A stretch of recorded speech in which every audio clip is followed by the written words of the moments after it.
Hey guys, Will from Radio Flight. It's been a while since I've taken you for a little walk through the workshop. As some of you may know, I bought this house back in January, and when we looked at it, we came downstairs. It's like a ranch style home that was updated in the late 90s, but the downstairs is all finished, and it's my workshop, for all my airplanes and other junk. But I just thought I'd walk you around real quick and show you what's going on. You'll recognize this is the Electrofly Mr. Mulligan from Great Plains. I built that for my wife. You can see I detailed the engine. And those are the wings for the Optera right there. This is really cool. I take barn board and make these old signs. Like that one there is probably about 48 inches long. Airplane rides, $5. That was inspired by a sign that used to hang on like a hamburger stand across the street from the old airport in Bethany, Connecticut. And so that's where I got the idea for that. I tried to make it look antique. This is the 90 millimeter T45 Goshawk from Freewing. motionrc.com. They carry this, and it's a really cool jet. They had it on sale for $549 recently.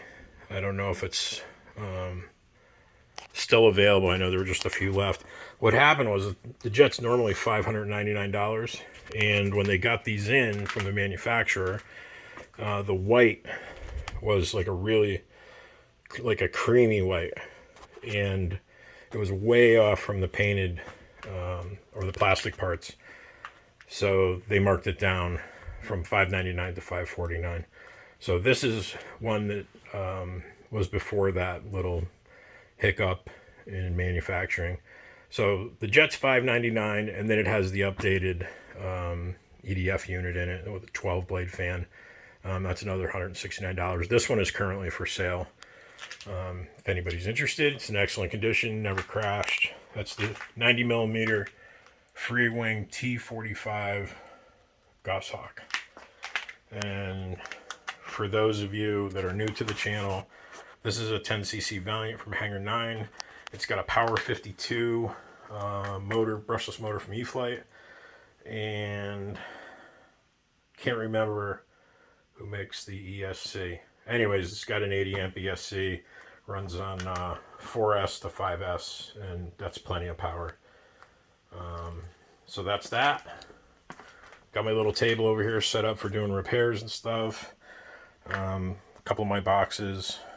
This one is full of stuff for building. That one is like a large, like going away for the weekend field box, and this is just the box I bring every week with just my little screwdrivers and battery adapters and all that stuff.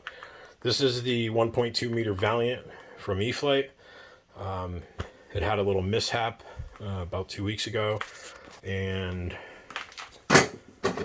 where these screws drop through and fasten into the fuselage in the front here, there's a plastic piece with two little fingers on it that sit down right here, and they face up where these holes come down, and that plastic piece broke. The bottom of this piece, you can't see down in there, but the bottom of this piece where the screws go, that was cracked. And so I took it all apart. I had to do some I had to use some ingenuity, let's say, to figure out how to fix it. And what I ended up doing was using some nylon plastic spacers and a couple of metal washers to repair the bottom of this piece, because otherwise the screws would not have anything to hold on to, and they would just fall right through this piece. So when they screwed into the bottom here, they weren't actually holding the wing on. So it's good and solid now. It's all set up back on my transmitter, and it's ready to go out and fly again. and I just I was messing around with a little scale detailing. I did this on a Japanese Zero that I assembled for a guy. It was just a foamy, but he wanted some weathering done to it. And one of the things I did was I take a piece of tape like this, and it works really well on a plane like this, because if this plane would be all, you know, painted white, and then the blue would be, you know, painted over that. So over time, you know, the blue paint will get rubbed away and you'll come down to the white paint. Sometimes I put a little silver there in some places where, you know, it simulates where over time it would get scratched straight down to the aluminum. But this is an old trick that I did. And you just take a little piece of duct tape or tape, you put it on there like that, don't press too hard, and then just pull it off. And it'll kind of pull some of that paint away. And do another little section right there. So you just put it on, rub it a little bit. And I'm not sticking the whole piece of tape on there. I'm just rubbing down this little section here. And then it pulls away. So the plane looks like it's had some years on it since it was last painted, and these kind of things happen. You know, I worked line at a local airport, and some people touch them up, some people just let them go, and you know, it doesn't affect the way the plane flies, as long as it's just paint. It's not, you know, actual damage. So that's the 1.2 meter Valiant from E-flite. Crashed it, and it's ready to go again. And here's the gliders. And, you know, so like I said, some of you have seen this, some of you haven't. This is the Airtronics Olympic glider, built from a kit. You know, the hardest part of this kit was shaping these elliptical wingtips from a triangular piece of balsa wood, and then sanding that and fairing all that in.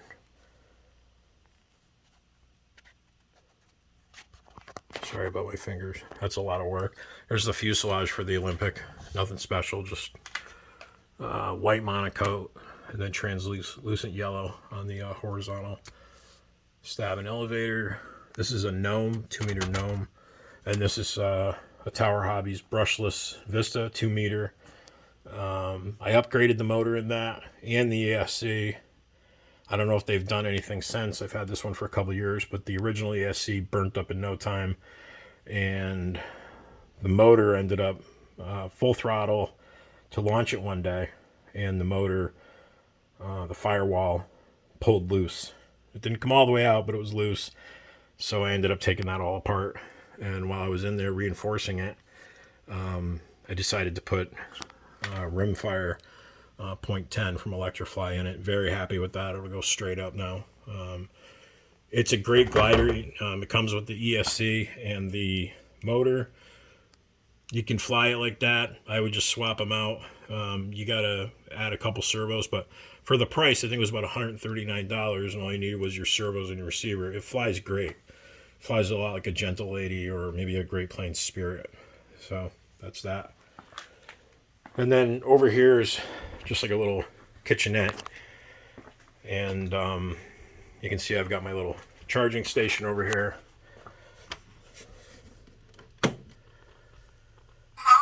I am ready. Make sure you select the correct battery type. These are just the high-tech X2 AC Plus Black Editions. Really easy to use. You set up, I don't know if you can see that, but top and bottom you set up battery A and battery B. It could be two different batteries, you know, 3S, 4S, 5S, 6S that you're charging up here, and another type of battery, or even the same size on the bottom. And I have two of these chargers, so I can be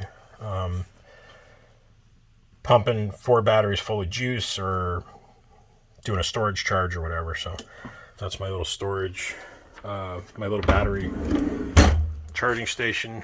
And then this drawer here, heat gun, monocoat iron, same thing, sealing iron. That one needs a new sock. and but just odds and ends, a couple of receivers, and so yeah, that's how I keep.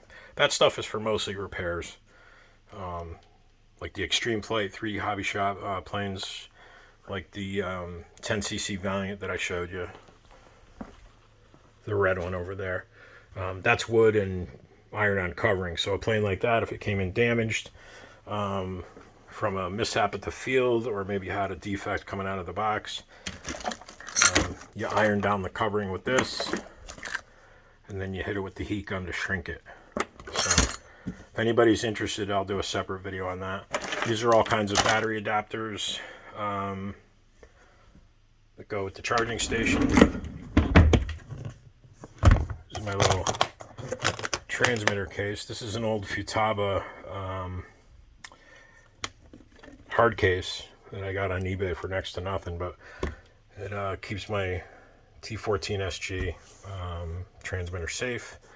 And I bring the, if I'm not using the radio to set something up at in the shop or at the field flying, this transmitter is in this case. It lives in this case. I don't leave it laying around. I've knocked over a couple transmitters over the past 20 years, I think 3, and broke switches when they fell over, so that sucks. You gotta send it off. Some of you may have seen these at the field, but these are ammo cans. You see right on the side. 100 cartridges, 50 caliber. You can get these on eBay. I think one of these came from eBay and one came from Amazon. So I got my AMA number and my name there. And then this is what I keep my lipos in. It does have a gasket around it. I mean, because with ammunition, you got to keep it dry. So when you close it,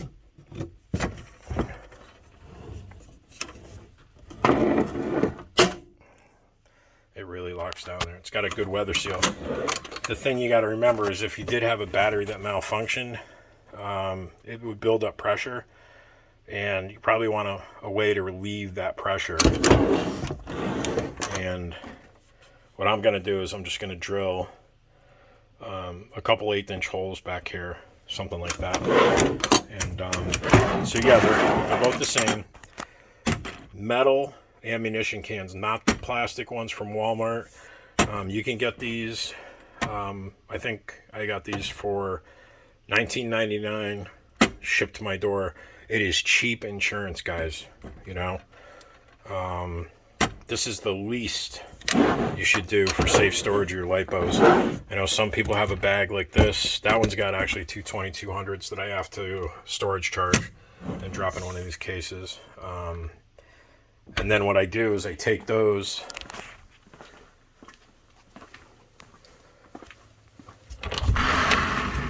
you come out here, and I'll set them. Let me get a light on for you over here. A creepy little walk through my furnace room. So I'll set them on the floor right here, and just in case. I mean, they're in the ammo boxes, and then you can see I've got smoke detectors, and there's smoke detectors everywhere. That's how I do it. If you agree or disagree, leave a little note in the comment section below. You know, I'm not narrow-minded. I'm open to suggestions. And so this room is basically random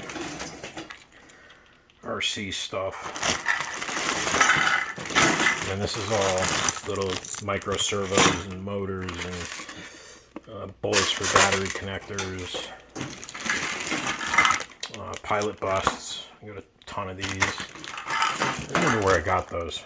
When I moved, I realized I had about a dozen of them. And then I came across a bunch of these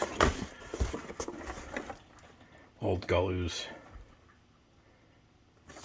balsa models.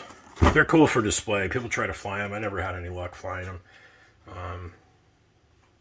They're cool for display. That's about it. A bunch of plastic models that I picked up from a friend. They're all complete. I guess some of them at this point are really collectible, but they'll probably sit there until I'm long gone. And then over here, there's just more assorted RC stuff. I can't even, yep, that one's empty.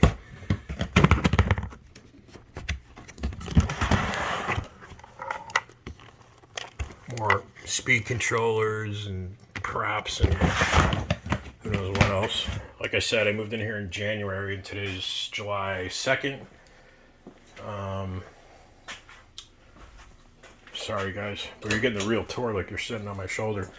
A lot of the stuff down here I have to sort through.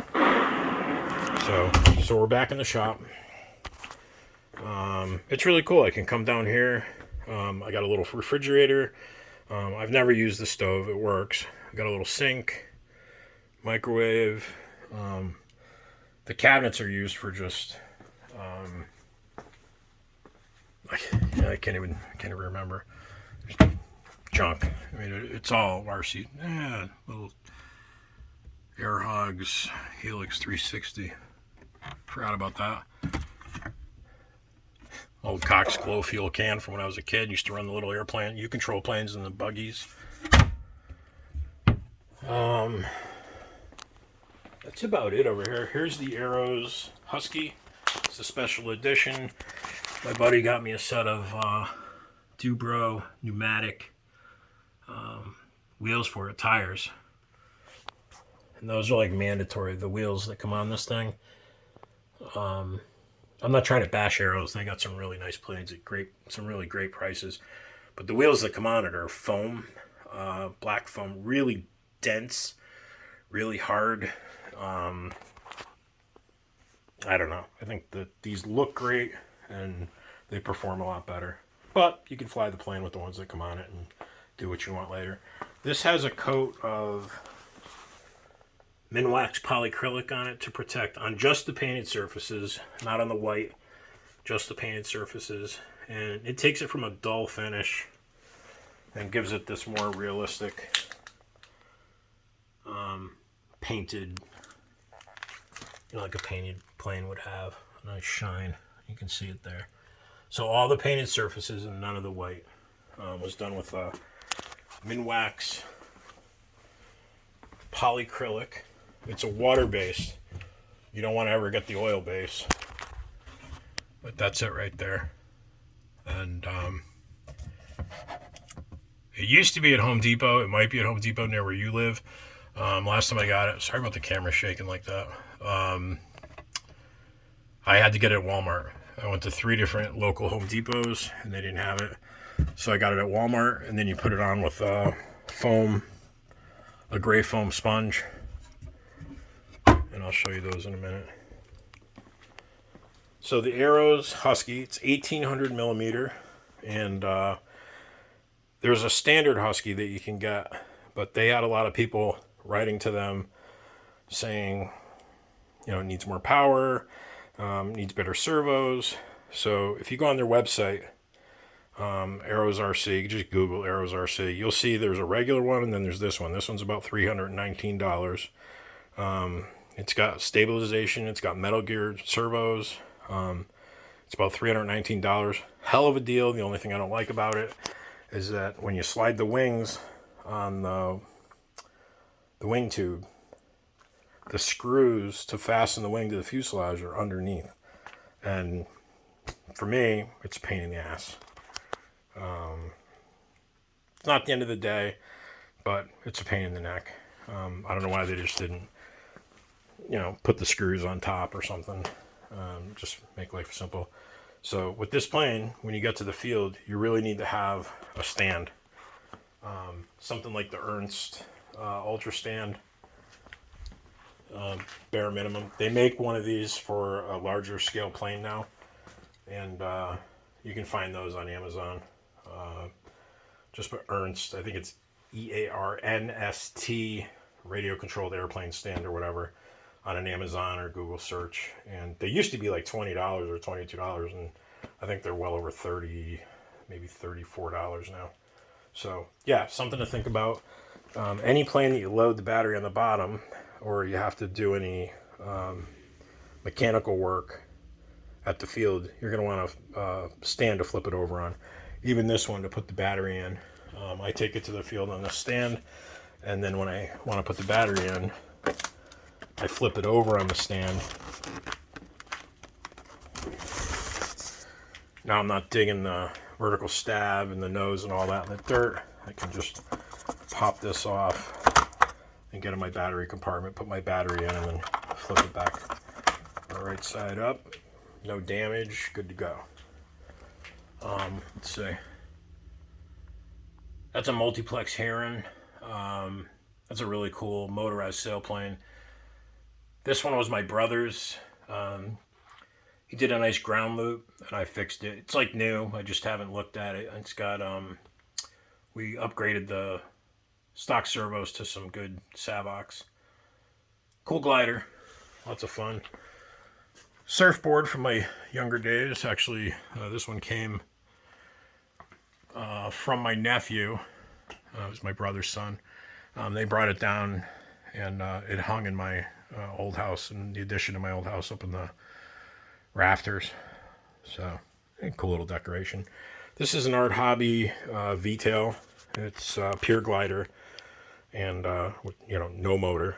It's got ailerons,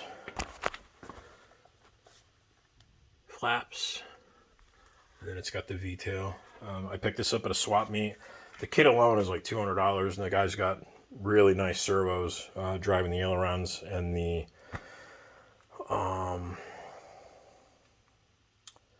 and the flaps, and then the tail. I think they're MKS, but they sound so sweet, so precision. They center perfectly, and I picked this up at a swap meet for $30. So I don't really fly too many gliders anymore, especially pure gliders that you have to, throw off the edge of a slope or tow up with like a bigger gas or electric plane. But for $30, had to have it. Here's the fuselage of the Optera. Wingtips. This is an old FMS Extra 300 that I crashed and completely broke the nose off. Right about there. You can see that little line. Fixed it. Got everything the way I liked it. And then I ended up painting it. And the reason I painted it was, remember I was telling you about the Minwax polyacrylic water base? I tried the oil base, and it turned yellowish, in about 6 months of, and maybe not even. It looked like ass. It was terrible. So the plane had been crashed, and I wanted it to make it look a little better than it did. I painted it all orange. I gave it to a friend. It was orange top and bottom, and we were going to order some decals from it from Cali Graphics, but with the pandemic, Cali was really backed up. I think she still is backed up, so we just threw the white on it. It's just electrical tape for some orientation, between top and bottom. So it's a cool little plane. I mean, if you've flown planes like the Extreme Flights or the 3D Hobby Shops or like Precision Aerobatics, you won't like this plane. It flies, it's fun, but it's nothing like those planes. It's just it's a decent, inexpensive sport model, sport flying and basic aerobatics. As far as 3D, you could probably goof around with some hanging on the prop and rolling circles and stuff like that. So I know a lot of you have seen this already, but I figure I'm walking around, I'll just show you again. This is just a cabinet that I keep assorted hardware in. Some of it's for cars. It's just random stuff. There's things in here from old Tamiya cars, like from the late 80s. And then there's just some of the different adhesives. This one's really cool. A lot of people don't know about this when I tell them about this. This is micro balloons. You mix this with epoxy. It's actually milled fiberglass, and you want to make sure that you do not breathe this in. But you mix it with the epoxy, it kind of makes a white slurry, and I use it when I'm trying to strengthen firewalls, high stress areas. Remember on the brushless Vista, when I said I had to redo the firewall, that's what I used. And great stuff. micro balloons. Mix it with 30-minute epoxy. So that's it, guys. That's pretty much a little walk around the shop. I do nothing really to show you. It's in the box, but there's a 52-inch Edge 540 in there that I hope to get to. I just sold my friend the 65-inch turbo duster, red turbo duster from Legacy Aviation Extreme Flight, and so he was saying you gotta build this. I sold him an MXS. I gave him a really good deal on a 48-inch MXS, and he absolutely loves it. And says after flying wood, he doesn't think he'll go back to foam. He'll just fly the foam he has, but he's addicted to the wood planes. They really do fly nice. So, but foam like that, it's inexpensive, easy to repair. They fly nice, and as you can see, I have foam, and then I have the wood planes, the 10cc Valiant, the Mr. Mulligan, all the gliders, and the gliders are all built. These are all, well, 3 of them. The Olympic, that's all built. I built that from a kit. The Gnome, built from a kit, and then this is wood and iron-on covering. But yeah, you see inside there, it's all wood, and then the iron-on covering. But it's built at a factory in China, and way less expensive than building one of your own. So, but really nice flying glider, entry-level glider, or somebody who's just, casually into gliders and wants something to power themselves up instead of using a high start or a tow plane. It's really cool. So, I've got crashed my turbo timber into a tree.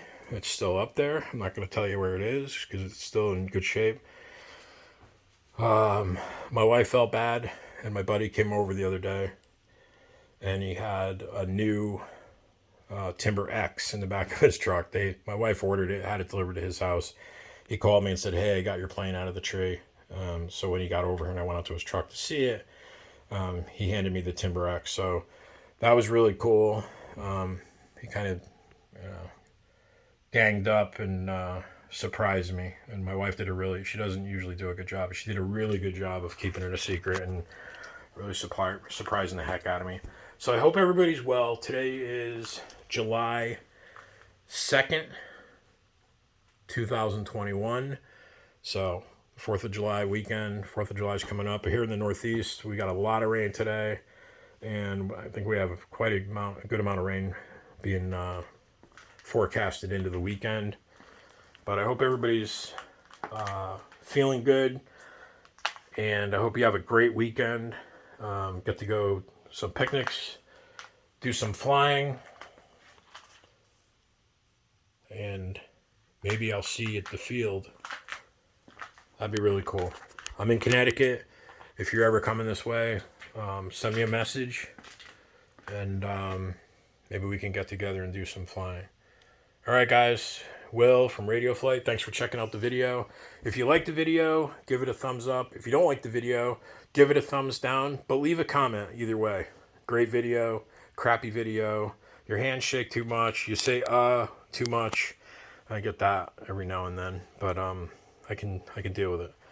All right, guys. Thanks for watching. Enjoy your holiday weekend. I'll talk to you soon.